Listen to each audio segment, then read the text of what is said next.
What is going on, my dudes and dudettes? It is Sean with SNS Serpentarium. So, I'm chilling with my Dummerell's ball right now. He's looking absolutely gorgeous. Really nice size snake, this boy. He's lovely and strong. Gorgeous pattern, as you can see. Really gorgeous. Yeah, today we're just going to talk about the 5 worst snakes for beginners, so stick around for that. If you're new around here, guys, don't forget to subscribe and smash that notification bell. Doing daily videos on everything snake related, and you don't want to be missing any of that. Yeah, let's just get straight into it. So the first snake on my list is going to be anacondas, green anacondas more specifically. And it isn't even because of the size. The size obviously isn't ideal, but well, it's their temperament more than anything, and their just care is just quite difficult in general. They're not trustworthy at all. You could just be chilling out with one like this, and it could just, it could be docile as hell next thing, and it's chomping for your face. A lot of them are wild caught or only 1 or 2 generations captive bred, so that doesn't help the situation. They're really not easy snakes to keep either, as far as husbandry goes.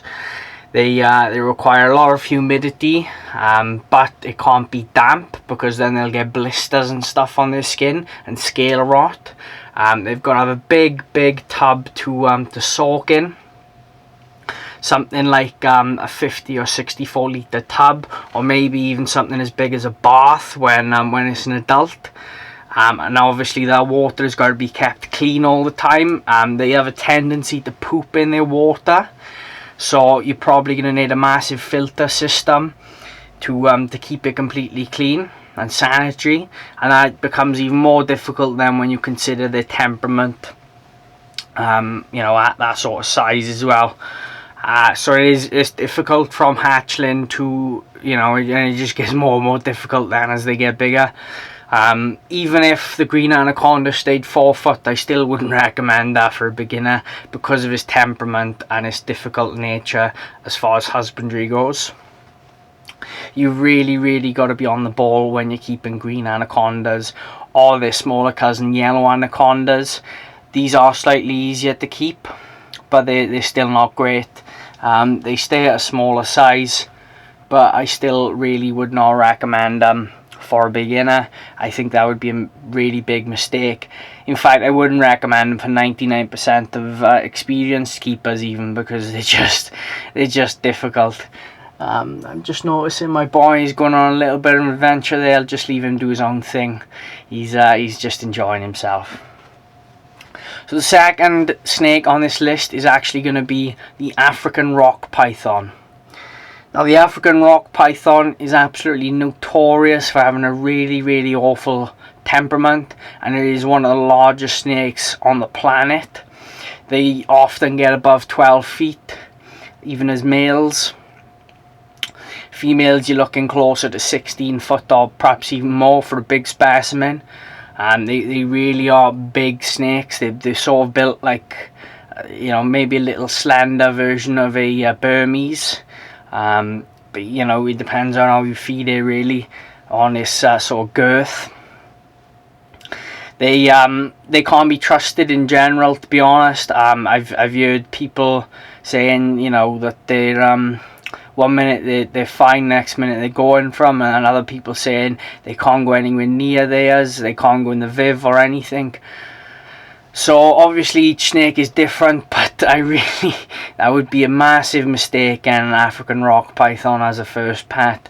Really not a good idea. The third one on the list is going to be the reticulated python. That's the longest snake in the world. They're not too easy, too difficult as far as care, but certainly not as difficult as the green anaconda. But they're really long. They grow extremely fast. You can have a 10-foot specimen in 2 or 3 years, and they can be quite snappy. They are extremely active when you handle them. I've handled a 9 and 10 foot retic before, and it's more difficult than handling a Burmese that's 14 foot. In my experience, it's a lot more difficult because of that activity, and they seem to have a lot higher sort of strength to weight ratio, so it really is no joke. A lot of people see them at the shows, cute as buttons. You can pick them up for quite cheaply, and then what that leads to then is, because they're quite cheap, people pick them up thinking it's a great beginner snake, and it really isn't. These animals often exceed 18 foot. Pretty much any specimen, male or female, will exceed 12 foot with time, depending on feeding, of course. And it really is a mistake to get a retic for your first snake. So the fourth snake then is going to be the Burmese python. Now these are probably going to be the easiest snake on this list as far as awful beginner snakes, but they do grow very quickly. They grow to a good size as well, 10 or more foot normally. 14 foot is more common for a female, especially. Up to 18-20 foot is not unheard of. 200 plus pounds in some cases. Really big snakes. They tend to have quite a good temperament, which is something they got going from. But at that size, it's going to be a handful if it doesn't have a good temperament, and that really is going to be a big mistake on your part, getting a Burm for a first pet. Maybe a second or third pet if you've been keeping a couple of years and you've got the means for the enclosure and stuff like that. As I said, they do grow quickly. They need at least a 6x3 in my opinion. But if you can get the enclosure, then that's no big deal. They don't need as big of an enclosure as retics or anacondas, because obviously the anaconda needs that sort of massive watering hole, so to speak, and the retic is a lot more active than the Burmese. But bear in mind, it is not a good beginner snake by any means at all. The last snake on this list is going to be something most of you haven't actually heard of. They tend to be wild caught, believe it or not. You do get some bred in captivity, but a lot of them seem to be wild caught, and that is BCC boas. These are the true red-tailed boas. These can grow up to 12 foot or so. The true red tails. I'm not talking about BCIs, the common boas. The BCCs. They come from Suriname, Guyana, and places like that. They've got these gorgeous red tails. They're very slow growing, which is something good, but because they're wild caught, they can have a lot of parasites and stuff like that. The care is a little bit different to the common boas. You keep them a little bit cooler. They prefer smaller meal sizes. And there's a little bit more to it with humidity and stuff like that as well. It's not really their temperament or anything like that, or even their size really, that puts me off getting them, because they are slow growers. As I said, it'll take 6 or 7 years for them to get any sort of heft to them.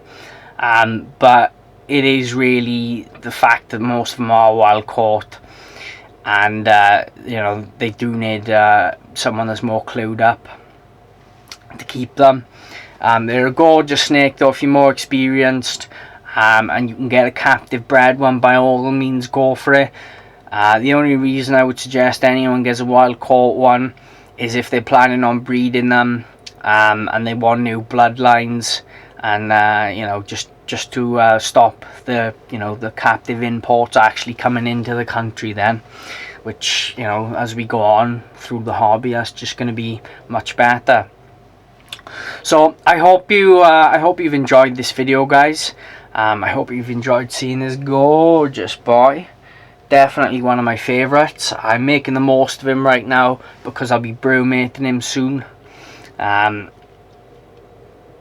Absolutely lovely pattern on him. I'm hoping that they'll breed for me this year.